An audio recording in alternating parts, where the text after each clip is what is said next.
सर्वेभ्यो नमो नमः। आज का हमारा विषय है कारक प्रकरण, जिसमें हम करें षष्ठी विभक्ति। तो देख लेते हैं कि आज का पहला सूत्र क्या है हमारा। पहला है अधिगत दयेशाम कर्मणि। अधि इक अर्थ दया ईशाम कर्मणि।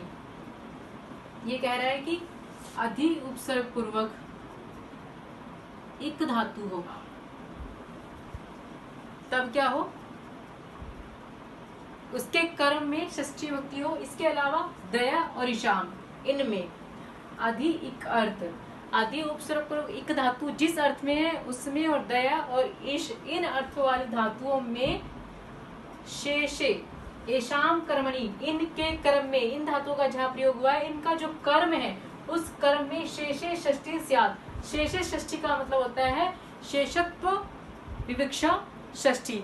जो हमने पढ़ा था, एक शेष षष्ठी है, एक शेषत्व, जहां पर कर्म आदि कारक की अविवक्षा करके हम षष्ठी विभक्ति का प्रयोग करते हैं, उसे कहते हैं शेषत्व विवक्षा षष्ठी। उसका प्रयोग होता है जैसे मातुः स्मरणम, स्मरण किया जाता है, माँ को स्मरण करता है। जो स्मरण है इसका कर्म क्या है, माँ, माता को कर्म है, तो क्या होगा। और स्मरण धातु क्या है, अधि उपसर्ग पूर्वक इक धातु का जो अर्थ है, अधि उपसर्ग पूर्वक जो इक धातु करते हैं इसका अर्थ होता है स्मरण।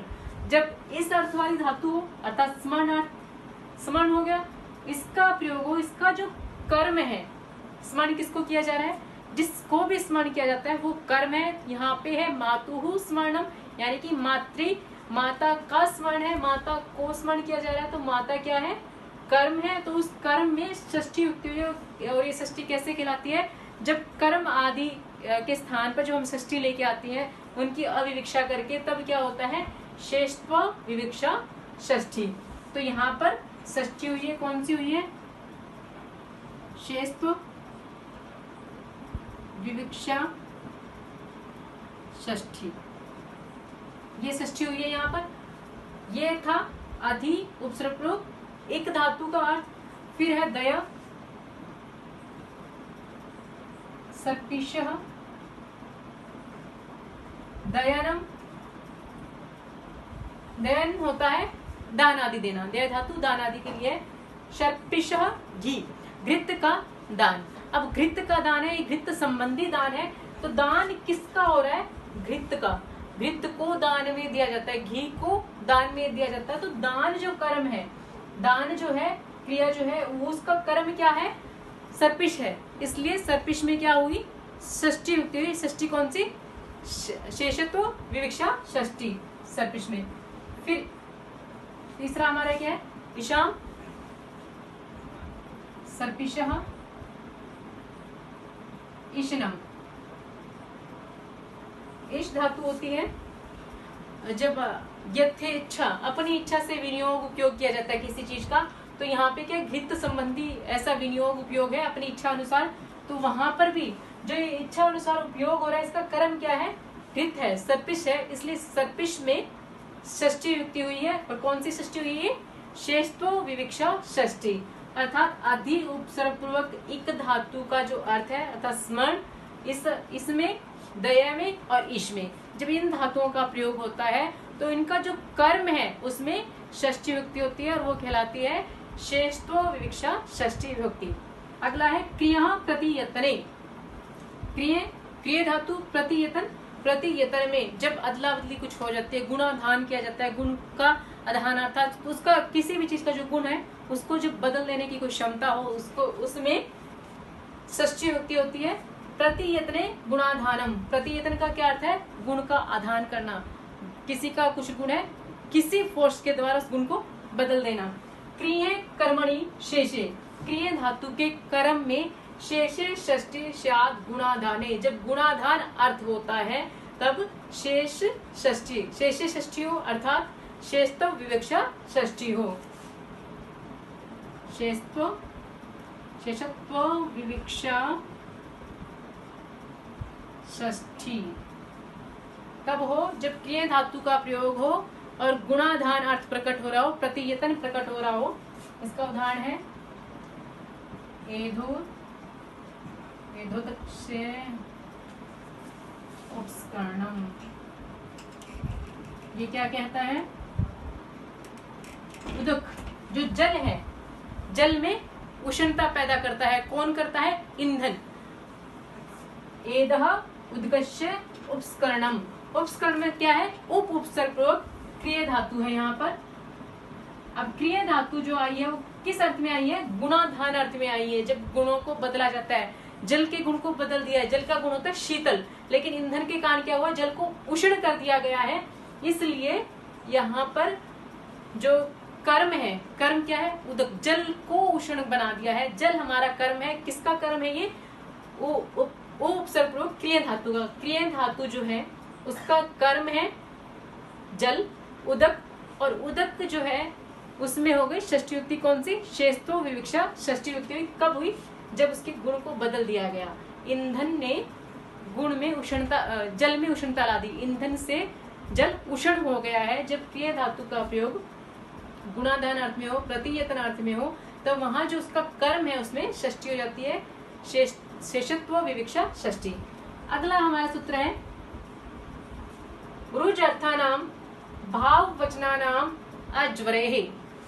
रुज अर्थानाम, रुज अर्थ वाली, रुज धातु या उसके अर्थ वाली भाव वचनानाम, और उसमें क्या हो? भाव वचनात्मक उसका कर्ता हो, तो उसमें षष्ठी होती है। लेकिन अज्वरेहि, ज्वर धातु नहीं होनी चाहिए। रुज अर्थात रोग, ज्वर भी रोग होता है। रोग अर्थ वाली कोई धातु हो लेकिन ज्वर ना हो। ज्वर को छोड़ के जब रोग अर्थ वाली धातु होती है और उसका जो भाववाची करता है उसके कर्म में षष्ठी होती है। और कौन सी षष्ठी होती है? शेष षष्ठी अर्थात शेषत्व विवक्षा षष्ठी। भाव कर्तृकाणाम, भाववाची कर्ता के ज्वरी वर्जिता नाम, ज्वर धातु को छोड़कर रुज अर्थानाम, रुज अर्थ वाली, रोग अर्थ वाली धातुओं के कर्मणि, कर्म में शेष षष्ठी स्यात्, शेषत्व विवक्षा षष्ठी हो। उदाहरण से समझते हैं। चौरस्य रोगस्य रुजा, ये हमारा उदाहरण है। रुजा, रुज अर्थ वाली धातु हो गई। चोर जो है रोग से पीड़ित है। रुज धातु है। रुज धातु का कर्ता क्या है? रोग है। रोग कैसे बना है? रुज धातु से जब भाववाचक घै प्रत्यय किया तो रोग बना। भाव कृतिकाणाम, भाववाचक कर्ता होना चाहिए। रुज धातु का कर्ता है भाववाचक, भाववाचक कर्ता हो गया। रुज से घै करने पर रोग बना। तो जो रोग शब्द है ये भाववाचक कर्ता है। किसका है? रुज का। रुज धातु का कर्ता रोग, और उसका कर्म जो है, कर्म क्या है? चोर। चोर कर्म है। चोर क्या है? रोग से पीड़ित है। पीड़ित कौन है? चोर। चोर जो हमारा यहाँ पे वो उसका कर्म है। रुज धातु का कर्ता है, भाववाची कर्ता होना चाहिए रुज धातु का, और उसका जो कर्म होगा, पीड़ित कौन है? चोर है। तो जो कर्म है हमारा, उस कर्म में षष्ठी होती है शेषत्व विवक्षा षष्ठी।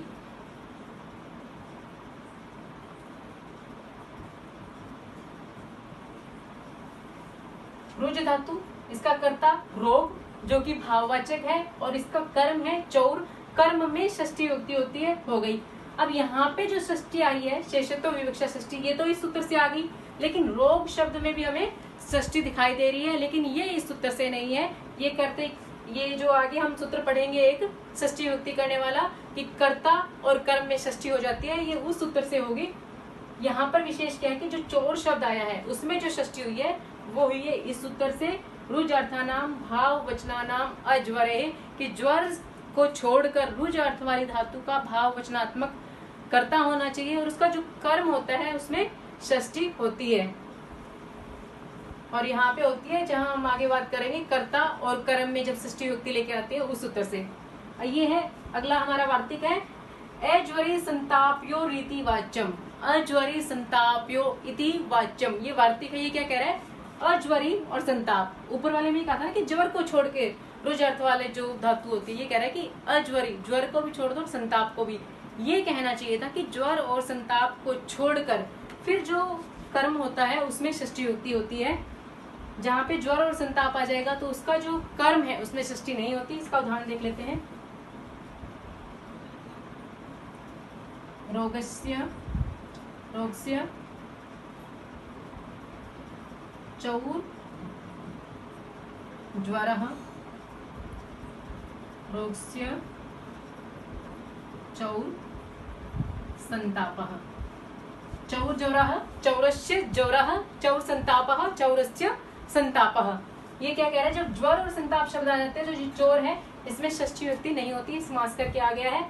तो यहाँ पर क्या, और यहाँ पर षष्ठी हुई है क्योंकि ये तो वही सूत्र लग रहा है हमारा जो आगे हम करेंगे।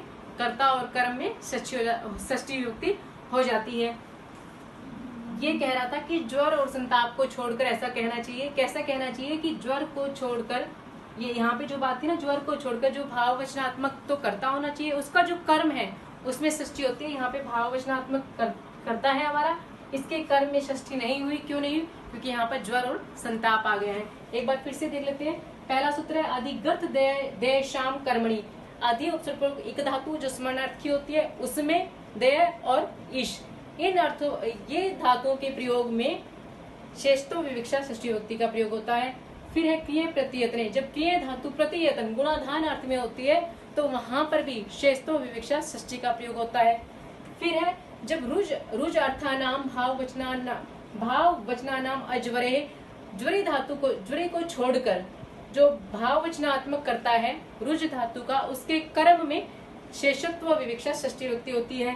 फिर है ये वार्तिक कह रहा है कि ज्वर और संताप, इसमें केवल ज्वर को छोड़ा था, इसमें कह रहा है कि ज्वर और संताप को छोड़कर षष्ठी होती है। यदि ज्वर और संताप आ जाते हैं तो वहां षष्ठी नहीं होती, उसके कर्म में षष्ठी नहीं होती। जो करता है उसमें तो अलग सूत्र से षष्ठी हो रही है। तो यहाँ पर क्या है, जो कर्म है उसमें षष्ठी नहीं होगी। ये हमारा वार्तिक था। तो आज का यही प्रकरण था। धन्यवाद।